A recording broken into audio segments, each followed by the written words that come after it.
Whether it's a vault containing millions of seeds in the Arctic Circle just in case climate change wipes out crops, or hundreds of computer-operated bicycle stands in Paris providing clean and cheap transport, fresh solutions to environmental challenges have never been so sought after. That was the theme of this year's Imagine Cup in Paris, a massive worldwide competition for students to develop software-based technology or innovations to help sustain or improve conditions on Earth. Some of the ideas were fairly wacky. This South Korean project was called Roadkill, developing sensors on cars that help drivers detect animals at night. This box given a warning to a driver that animal is near here, so you should reduce your speed. One issue that dominated the event was water conservation. Take this remote-controlled helicopter with a camera on board, which flies over crops to determine whether they really need sprinkling or not. One of the top prizes went to this invention from Singapore, Trailblazers, a sort of walking frisbee to detect whether air pollution levels are being breached in your home or office. For most young people, environment and sustainability are not sexy terms, so one special category was set aside for developing games, dedicated not to destroying the world but saving it. The winners in this category were the Brazilian and Belgian teams. We started off, he wanted a very nice, simple game that really had the message of the Imagine Cup in it really well, of sustainability.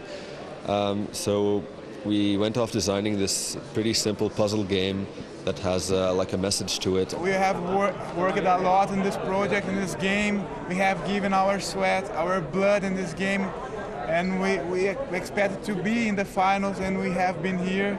But here, the competition was very tough. Now, while most of these ideas will probably end up in the bin, this project will still end up being worthwhile. Why? Well, because around 200,000 students worldwide have been forced to focus on solutions to real-world problems. Microsoft, which runs the Imagine Cup, goes a step further. I believe that they're heroes. I believe that you and I are standing here today and we're doing our jobs. You're talking to me, I'm talking to you, he's filming us, they're all watching us. But at the end of the day, that's our jobs. This is not their job, this is their dream. And so that's heroic. And if anyone who decides to take on a problem that size, to spend 8, 9, 10 months of their life to try and make a difference, and to get all their friends to join them, and to eventually make it to the worldwide finals of anything, it makes them heroes. This Slovak team won one of the top prizes for their idea, Housekeepers, sensors that detect how much electricity you're wasting at home. A great idea, but the worry is this creative talent, like these young Einsteins, may not stay in Slovakia. We haven't the opportunity to speak with Slovak investors or with Slovak money, but maybe we will see. If there is an opportunity to stay in Slovak, then we will be staying, but if not, then we will go. But not everyone's concerned about a brain drain. These days, experts are talking about a two-way brain gain. Even if you are away from your culture and your communities, you can still contribute. I mean, the Indian knowledge workers, for example, in the United States, are contributing a great deal. Information technology has risen to the top of one of the industries in India. It's largely also because of the Indians working in Silicon.